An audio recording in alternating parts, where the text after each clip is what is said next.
Hello and welcome to the Power of Passive Investing. We have a very interesting guest today, and a good old friend, Dave Foster. Dave and I go way back to, as people say nowadays, pre-pandemic times. So it's definitely a very, very long time. Wow. That feels forever, doesn't it? Yes, yes, Dave, I know it's been a minute, but anyway, Dave, welcome to the show. We're excited to host you today. Well, I am so glad neither you nor I, we both made it through the pandemic. And Yes. here we are. It's time for round two. Yeah, yeah, fun times for sure. Dave, we always start by asking our interviewees to share a little bit about themselves. So please share with our listeners a little bit about yourself, what you do, and how you can help them. Absolutely. So I am a decreed accountant who has two unique characteristics about me. I hate taxes and I love real estate. Those are the two things that wake me up every morning. How can I save taxes? Where can I invest in real estate? And 35 years ago, I found a way to combine those two interests to our benefit through using what is called a 1031 exchange, which is simply an IRS approved process that allows real estate investors to sell investment real estate and buy new investment real estate and indefinitely defer paying the tax on the profit. So every time I did that, every time our clients do that, instead of paying the tax to the government, they get to use the tax for their own benefit. So that's where I've lived for 30 plus years now. Dave, it's incredible. And honestly, I did not realize, but those are the exact two things that you and I have in common. I absolutely cannot stand taxes, and that's where my professional corporate career began with Big Four as a tax accountant. I was with There the you go. and I absolutely fell in love with real estate when I found it. So I can relate to your experience. Yeah. You You feel know, that. what's interesting, one of my kids actually the other day said, Dad, I understand your obsession. He's an economics major, by the way. And he said, when you look at the things that erode wealth, Hmm. the one thing that erodes wealth the most, the quickest, and has the highest impact are taxes. Yeah, absolutely. Why wouldn't we want to pay attention to the biggest bill we ever have to pay? That's exactly right. And to that point, when I talk investments with new investors, even with some experienced one, they typically ask what are the returns in the project. Very few people ask what are the tax consequences, but it's so That's critical. exactly right.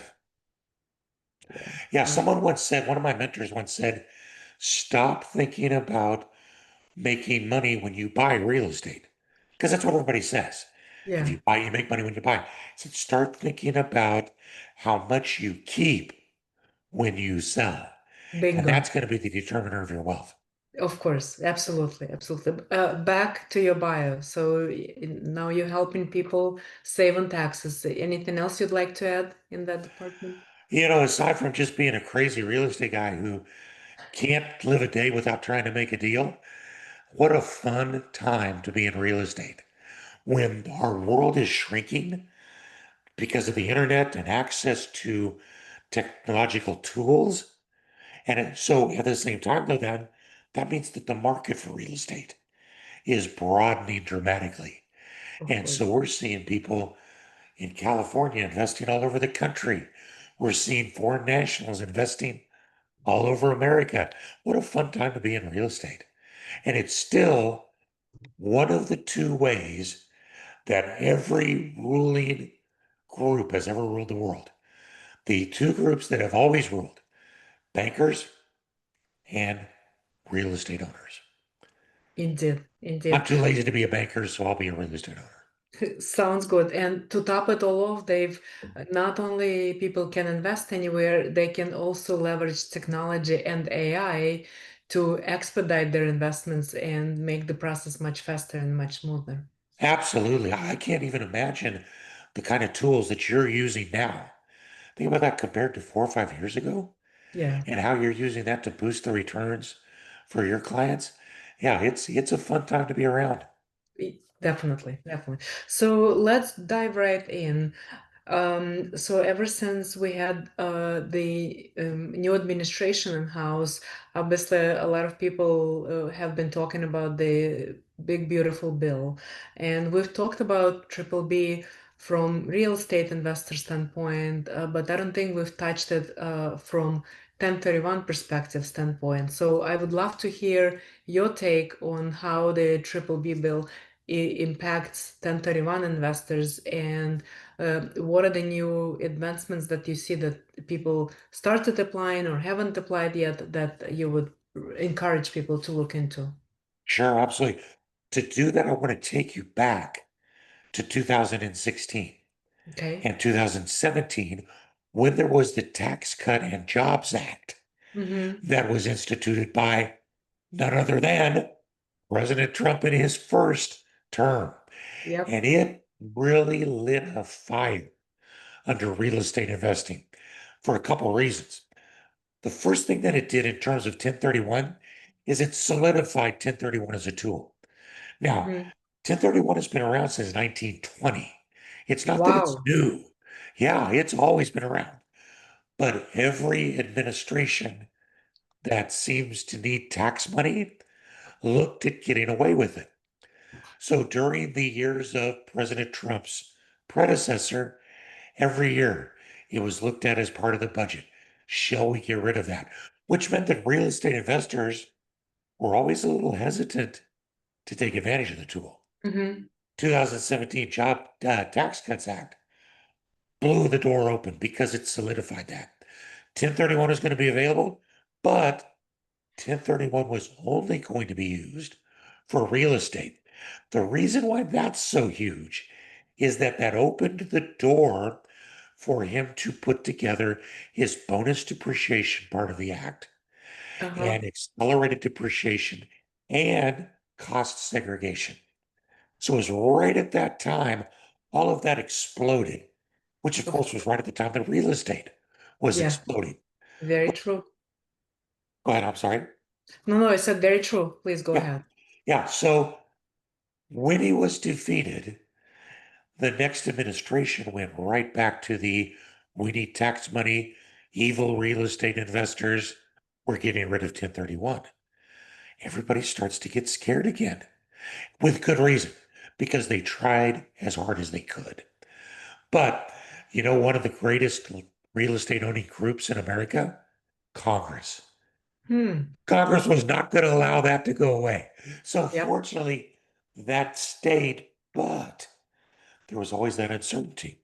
Okay, so that lays the groundwork for how 1031 boomed into the landscape, started to become a little underutilized during the Mm-hmm. last administration. Mm-hmm. But now with the Triple B bill, it again solidified and made permanent the 1031 exchange, accelerated depreciation, and a couple little nuances inside of that that just make the 1031 exchange the most incredible tool to build wealth for anybody who has any kind of an inkling about owning real estate. I In bet your phone particular, is off the hook now. oh, yeah, just in the last few months, everybody kind of figured out it's like, wait a minute, this is all back in play. Yes. Mm-hmm. So, yeah, even in what's typically a slow season, as we head into the holiday months, we are getting tons and tons of interest gearing up towards this spring. So, my take on that is to tell everybody to look out because this spring, particularly as interest rates go down as well, Mm-hmm. this spring could be another breakout for the cycle. So how are you preparing for that breakout? Well, I'm trying to take a lot of vacation between now and then. Good idea. Yeah, no, actually, from an investor point of view, I think that it's really important now to start looking at markets that you think are going to become active. It's never the same in any cycle. Of course. 2014, uh, the hottest ticket in the world was in Silicon Valley in Mm-hmm. San Francisco, New York, or San Francisco, California. Well, everybody, a ton of my clients used 1031 exchanges because they believed this guy named Elon. and Yeah. they followed him to Austin. What's going to happen in Austin?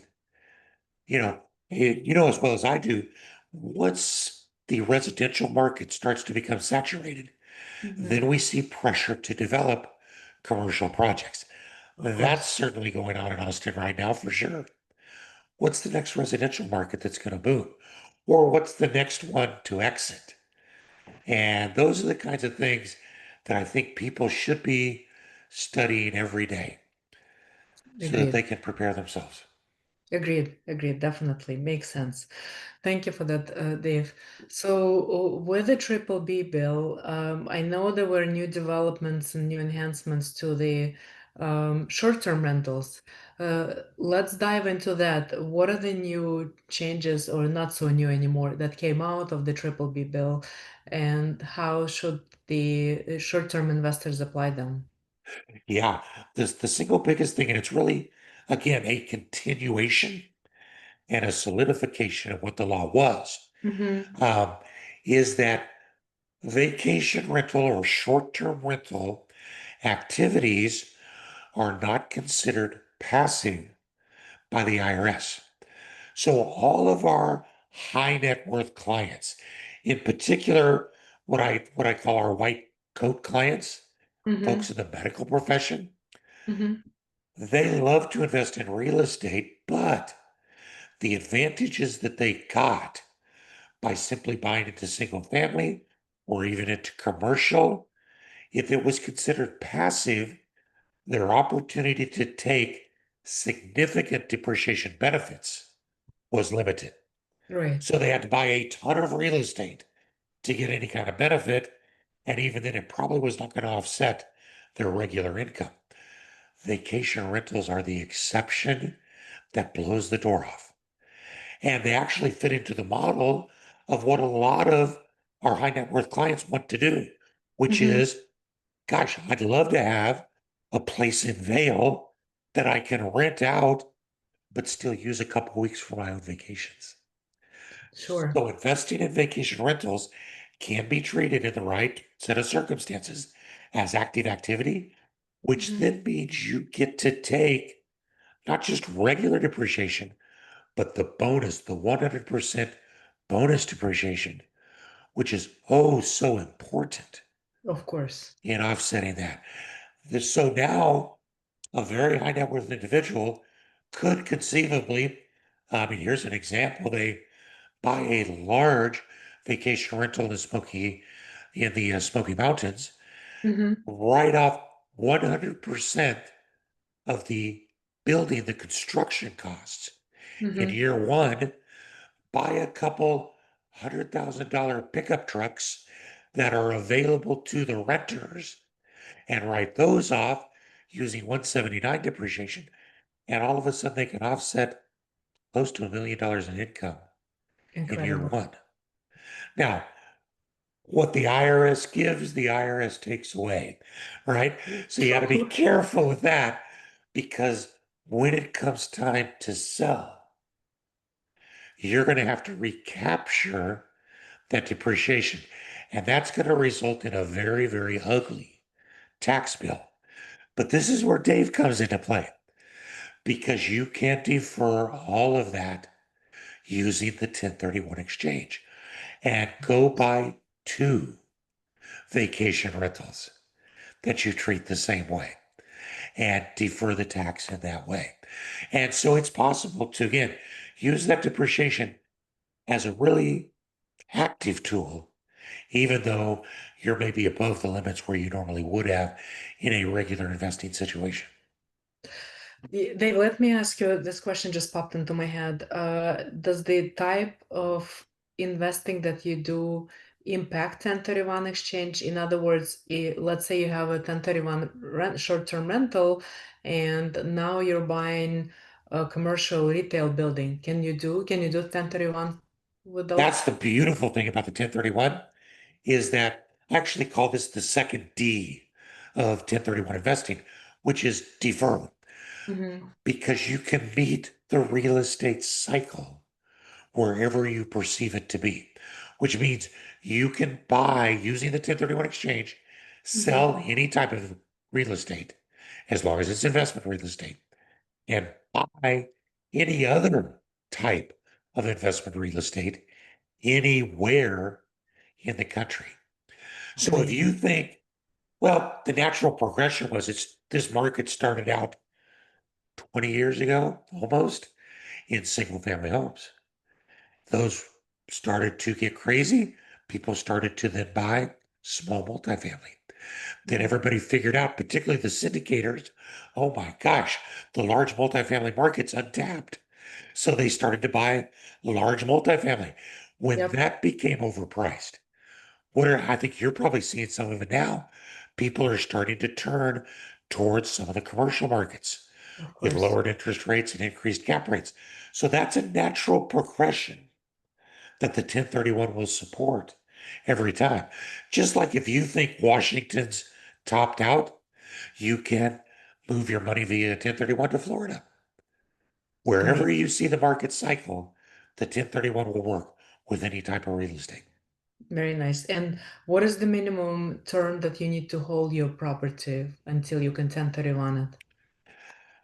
This is where it gets kind of crazy because there's no statutory holding period, Hmm. none whatsoever. What Incredible. the IRS has attempted to do is they want to make sure that they're still able to claw back profit from, say, a large time builder who's Hmm. holding property for a long time, but whose intent was simply to sell it all along. Interesting. Think of large Lennar Homes or KB, somebody like that, where they may have a project for a decade. Hmm. But the IRS says, well, that doesn't qualify for 1031 because your intent was not to hold. Your intent was to build and sell. You're building inventory. Where that comes into play for the mom and pop investor is what was your intent? If your intent was to hold it for productive use, then the 1031 is perfectly fine. Now, where timing can come into that is that let's just about everybody is comfortable with a hold of more than a year for a regular Main Street investor. Yep. The reason for that, and there actually used to be this mantra in our industry, a year and a day, a year and a day. We said it till we were sick. A year and a day does some things. The first thing it does is that you bought the property in one calendar year and you sold the property in a different calendar year. Well, in IRS speak, that's 2 calendar years. Sure. You filed taxes during the year that you bought the property, and even if it was only a couple days into January of the next year, you're going to have to file that property on that tax return as well. In Of course. IRS speak, that's 2 tax years. Of And course. whether it's 2 days or whether it's 730 days, it's still your intent that matters. Those things just artificially create this adherence or compliance with a couple case rulings that each said that an appropriate holding period was 2 years, an appropriate holding period was 2 calendar years, an appropriate holding period was 2 tax years. So see Interesting. how they didn't make it simple at all. So what we tell people is go back and look at the facts of your individual case. Did you buy it intending to hold it? Well, yeah, but I had a for rent sign in front of my yard while I was fixing it up to rent. I already had property management in Hmm. place. And somebody walked in and said, I've always wanted this house. Will you sell it to me? What was your intent? Your intent was to hold it. And so we say document all of that. And generally, you're not going to have a problem at all. Even if the hold is 2 calendar years, but less than a year in total? Right. Because you have the argument that your intent, and you can demonstrate that your intent was to hold it. Now, for all of our cowboys out there that like to push limits, An accident like that, an unsolicited offer to buy, those kinds of things, they can come along once in a while. And Hmm. when they do, that's a nice accident. When the same accident happens Hmm. 5 or 6 times a year, it starts to look a little less accidental.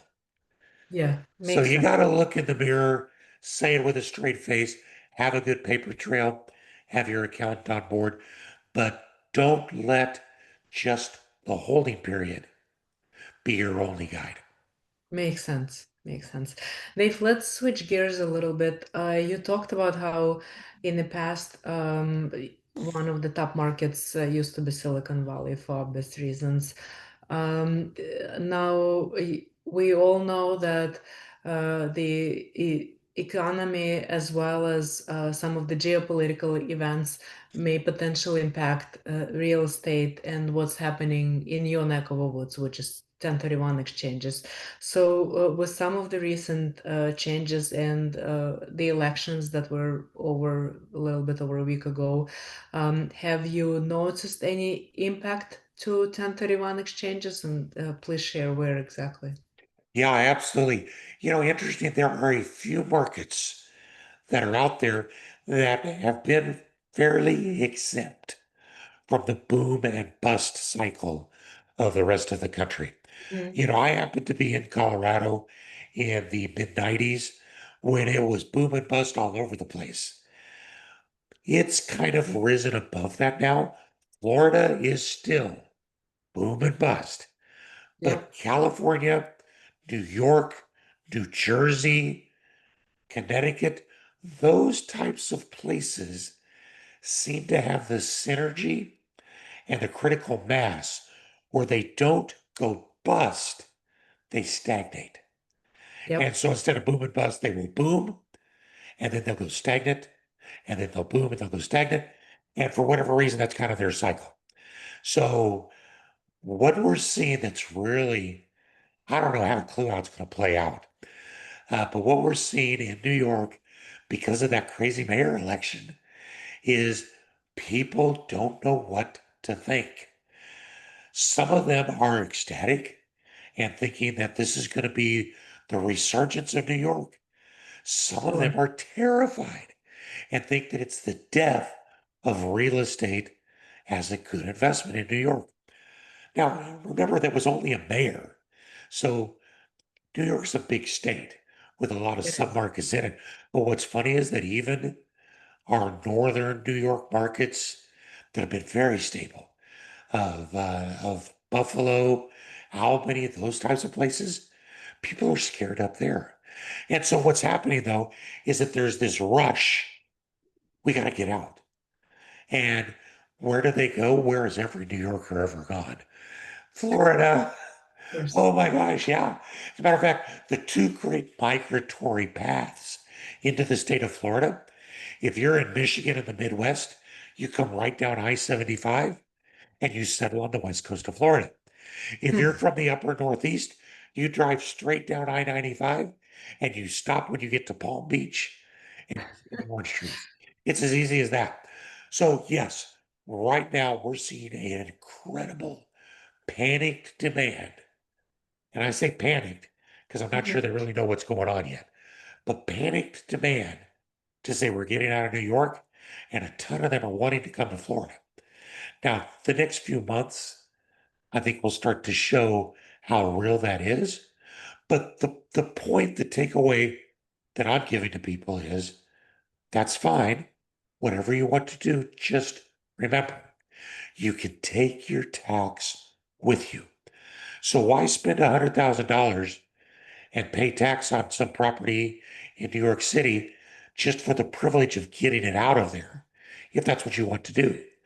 Do the 1031 exchange, move it into lower priced markets where you can sell a larger asset and buy multiple smaller assets. There's a lot of nuances and a lot of tips and tricks that can happen. But yeah, the feeling of the need to exodus is real, but I'm not sure the reality of the need to exodus is real yet. Does that make sense? Yeah, no, it doesn't. We in New Jersey also get some spillover of that exodus you mentioned. Of course, people look at Westchester, Orange County in upstate New York first, and then in New Jersey, and then Florida is one of the larger markets that gets hit with the exodus like this.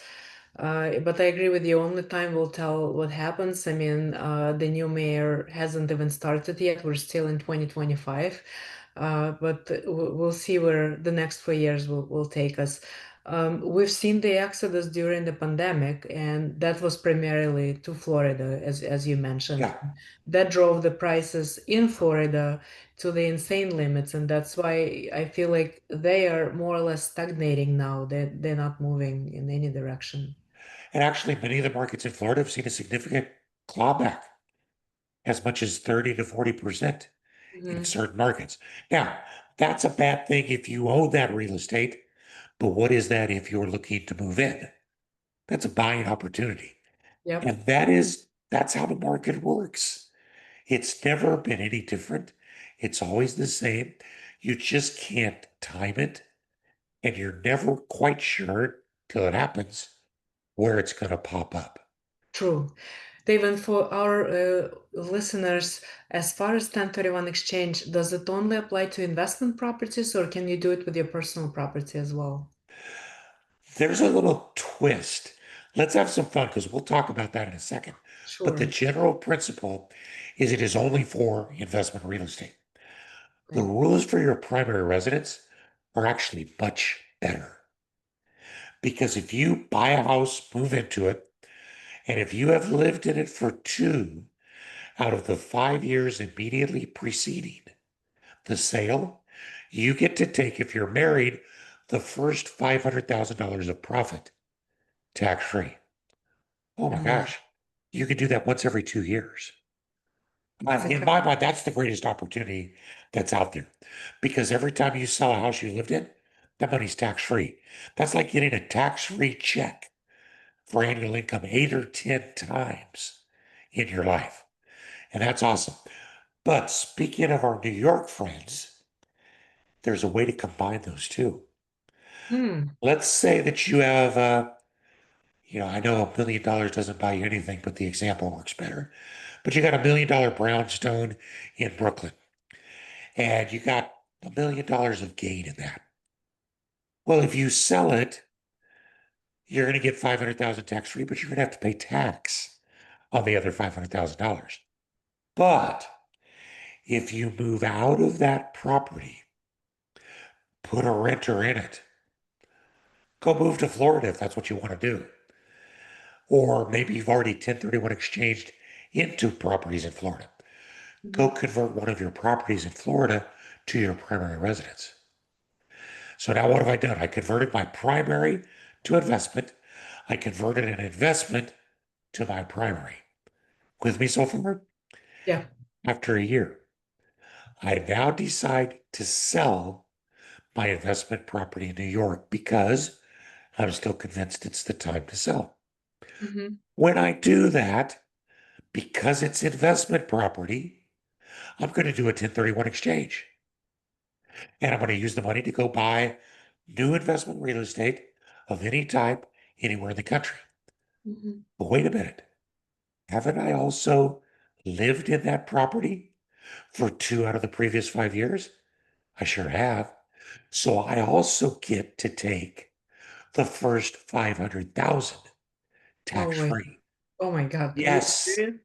Yes. It's like a Isn't that step-up amazing? basis. Almost Yeah. like a step-up But you basis. don't have to die to get it. And now let's take a look at the other half of that transaction. Where did I move to? I converted an investment property into my next primary residence. Mhm. Once, because that was a 1031 exchange, I have to have owned it for 5 years, but then I can sell it. And as long as I have lived in it for 2 out of the previous 5, then I will get to take a prorated amount of the gain tax free Wow. between the number of years it was a rental and the number of years I lived in it. So think about that over the course of just like literally 3 years. I am able to sell a primary residence and take 500,000 tax free defer the other 500,000. I'm also able to sell a property that may have had 500,000 tax Hmm. and get 40% of that tax free. That's incredible. And And there's no Dave, where limit on how does, many times. I'm There's no sorry. limit on how many times you can do that. Wow. Where does the 40% come in again on the, 40% is the proration. I So see. let's say that I used it for, well, it actually be in this example 60. I used it for investment for 2 years. Hmm. Then I converted it and moved into it I and see. lived in it for 3 years. I Got it. would get 3/5 of the profit tax free. If I lived Incredible. in it for 8 out of 10 years, I would get 80% of the gain tax free. And the only thing I would have to recapture is depreciation. Love it. And if you're in higher tax brackets, the recapture tax is capped at 25%. Right. So if you're 30 plus, then you're saving on recapture as well. Wow. I hope all our New York listeners are listening in and taking advantage of this law for sure. That's Now incredible. you're also hoping that they bypass New Jersey and come down to Florida. I know you are. Yeah, well, I'm sure it's a lot warmer in Florida Uh, now than in New Jersey. we got plenty of palm trees to share. Thank you. Thank you, Dave. No, this is awesome. Thank you for sharing. This has been amazing. Always impressed with your level of knowledge, and thanks for sharing it with our audience. We always like to end interviews with two personal questions. The first one is, how can our audience find you? Where can they reach out to you? The easiest way is to go right to my identification website, the 1031investor.com. We've got all the things we talked about today. We've got a YouTube channel that has videos, short videos on all of those. We've got calculators, articles, opportunities to connect directly with us. So that's really the easiest. The 1031investor.com, like you just posted there. Awesome. Very nice. Thank you for that. And the second question is, how do you like to give back to your community? We are working right now on starting a new foundation that is being called it's Live the Number Two Love. And it's got a multiple number of connotations. Living to love means community. It's more than one person. It Mhm. means that our actual purpose in life should be to love others and fulfill the second greatest commandment that God gave us, which is to love others as we love ourselves. And so, Live to Love is going to focus on, I don't want to say social justice programs, because that's political. And that's not what we're about. We're about loving people by meeting their needs. So, we're going Wow. to be focusing on parents whose children are trapped in the Child and Human Services, you know, rigmarole to help them get their kids back, to provide financial literacy, which is lacking sorely in our schools today, so that our Amen. kids can come out and learn how to make money, how to save money, and how Mhm. to build a life so that they can avoid some of the traps that we're seeing right now. And we'll be doing that with parents as well. So, yeah, I'm very excited. Live to love. Keep an eye I out. You love, may see it. yeah, I love it, Dave. That's an incredible idea, and kudos to you and your wife for starting this organization. I'm sure it's going to be a lot of work. Very nice. Fulfilling work for sure. Definitely fulfilling. Dave, thank you for this incredible interview. I'm sure our audience will appreciate it as well. We're happy to have you, and I'm sure we'll have you back again sometime in the future. Thank you. And it's always fun. Thanks, Lena. Thank you.